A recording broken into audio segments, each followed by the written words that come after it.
নমস্কার বন্ধুরা, ঝর্ণা কিচেন আপনাদের সবাইকে স্বাগত। আজকে আমি একটা পটলের রেসিপি নিয়ে চলে এসেছি। তো দেখুন, এখানে আমি পটল নিয়েছি। পটলের তো অনেক রকম রেসিপি আপনাদের সাথে শেয়ার করেছি।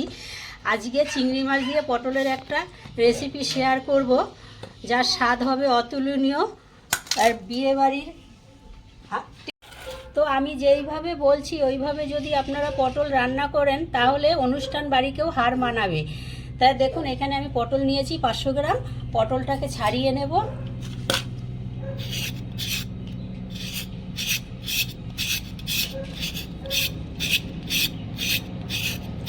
এভাবে করে শুধু পটলের খোসাটাই ছাড়াবো।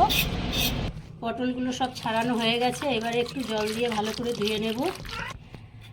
এবার পটলগুলো এইভাবে মুখ বাদ দিয়ে মাঝখান দিয়ে এরকমভাবে ফালি করে নেব।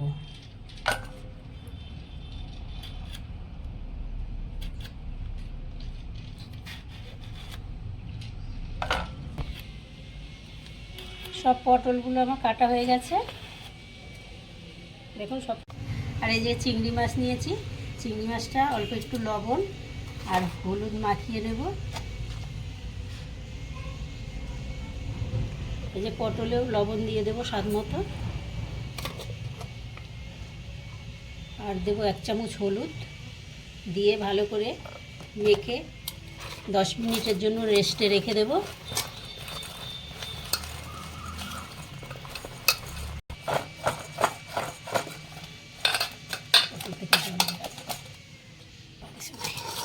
এবার চিংড়ি মাছটা নুন হলুদ তো মাখিয়ে নেব করে নেব। তার জন্য এখানে আমি রসুন নিয়েছি 8-10 কোয়া, আর একটু আদা নিয়েছি, 2টো লাল লঙ্কা নিয়েছি, আর পেঁয়াজ নিয়েছি কিছুটা, কয়েকটা ভাঙা কাজু বাদাম নিয়েছি। একসাথে একটা পেস্ট তৈরি করে নেব। গ্যাস ধরিয়ে কড়াই বসিয়েছি, কড়াই গরম হয়ে গেছে। এবারে দিয়ে দেবো সরষের তেল। চিংড়ি মাছটা ভেজে দেবো।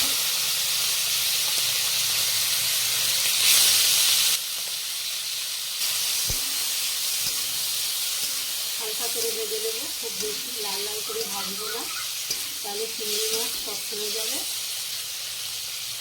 চিংড়ি মাছ ভাজা ভাজাকে তুলে দেবো।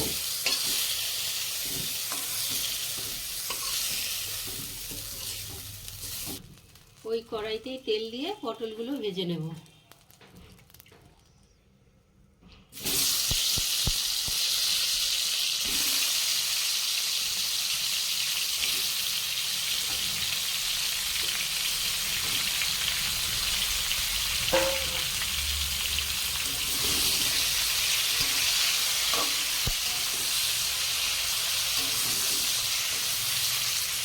এবার চিংড়ি মাছটা একটু বেটে নেব।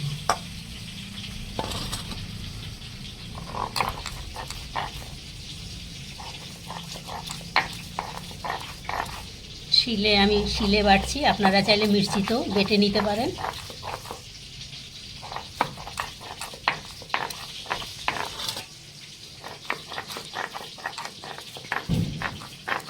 চিংড়ি মাছ বাটা হয়ে গেছে, এবারে তুলে নেব।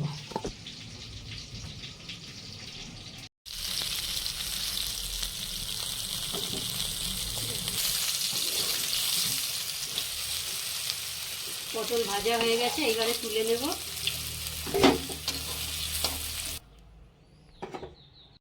আর অল্প একটু তেল দিয়ে দেব। ফোড়নে দেব শুকনো লঙ্কা, তেজপাতা, এলাচ, দারচিনি, লবঙ্গ, আর দেবো 1/2 চামচ গোটা জিরে। ফোড়নটা হয়ে গেছে, খুব সুন্দর একটা গন্ধ ছেড়েছে। এবারে দিয়ে দেব মশলার পেস্ট, পেঁয়াজ, আদা, রসুন আর কাজু বাটা।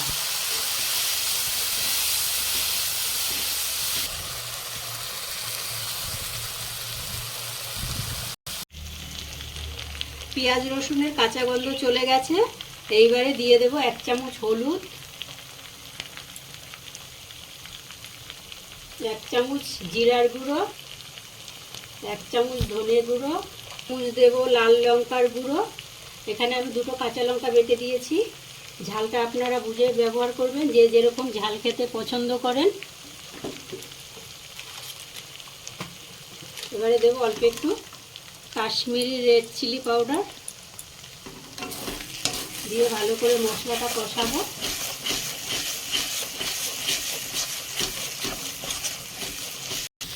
এবারে দিয়ে দেব 2 চামচ টমেটোর কেচাপ,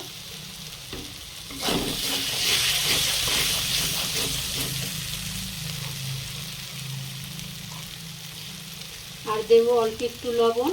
লবণ আমি আগে পটলে দিয়েছি। স্বাদটা আপনারা বুঝেই দেবেন। এবার দেব 1/2 চামচ চিনি,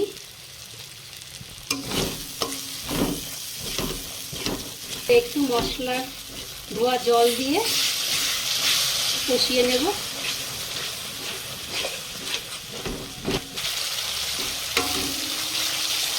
মশলা খুব সুন্দর কষানো হয়ে গেছে, মশলা থেকে তেল ছাড়তে শুরু হয়েছে। এইবারে দিয়ে দেব চিংড়ি মাছ বাটা, কয়েকটা চিংড়ি গোটাও রেখেছিলাম, দিয়ে দেব।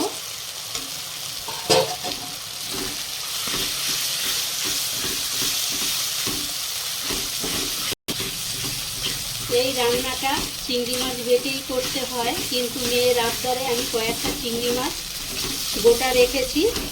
আপনারা যখন করবেন চিংড়ি মাছটা পুরোটাই বেটে দেবেন। এবারে দিয়ে দেব ভেজে রাখা পটল,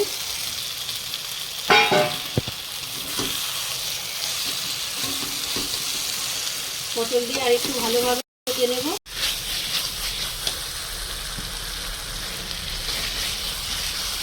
খুব ভালো করে কষাবো।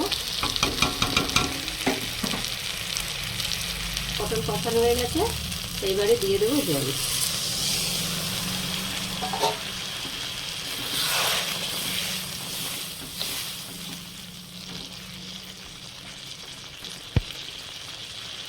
এবারে ঢাকা দিয়ে 5 মিনিট রান্নাটা করে নেব।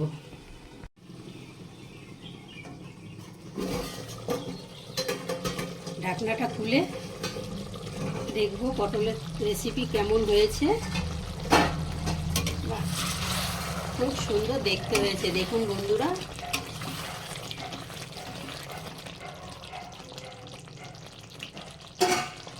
এবারে দেব গরম মশলা, দেব 1/2 চামচ গরম মশলা, আর দেব 1 চামচ ঘি।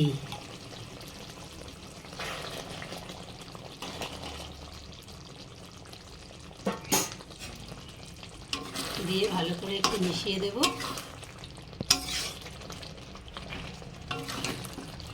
তাহলে বন্ধুরা এইভাবে একবার রান্না করে দেখুন। আমি কথা দিচ্ছি বিয়ে বাড়ির অনুষ্ঠান বাড়িকেও হার, তাহলে বন্ধুরা এইভাবে একবার রান্না করে দেখুন। আমি কথা দিচ্ছি অনুষ্ঠান বাড়িকেও হার মানাবে। এই অবধি ছিল আমার ভিডিও। আশা করছি আজকের ভিডিও আপনাদের ভীষণ ভালো লেগেছে। ভালো লাগলে লাইক, কমেন্ট, শেয়ার, আর আমার চ্যানেল এখনও সাবস্ক্রাইব করা না থাকলে দয়া করে আমার চ্যানেলটি সাবস্ক্রাইব করে দেবেন। আমি আপনাদের বলছি সাবস্ক্রাইব করতে, কিন্তু আপনারা কেউই সাবস্ক্রাইব করছেন না। আমার ভিডিও কি আপনাদের তাহলে ভালো লাগছে না?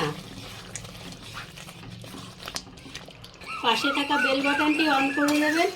যখনই নতুন ভিডিও আপলোড হবে সবার আগে নোটিফিকেশন আপনাদের কাছে পৌঁছাবে। দেখুন কত সুন্দর উপরে তেল ভেসে উঠেছে, দেখেই লোভ লাগছে, খাওয়া তো দূরেই থাক। আমি আজকেও একটা পটলের নতুন রেসিপি আপনাদের সঙ্গে শেয়ার করলাম। তো পটলের রেসিপিটি আপনাদের কেমন লাগলো অবশ্যই কমেন্ট করে জানাবেন, আর বাড়িতে অবশ্যই একদিন বানিয়ে খাবেন।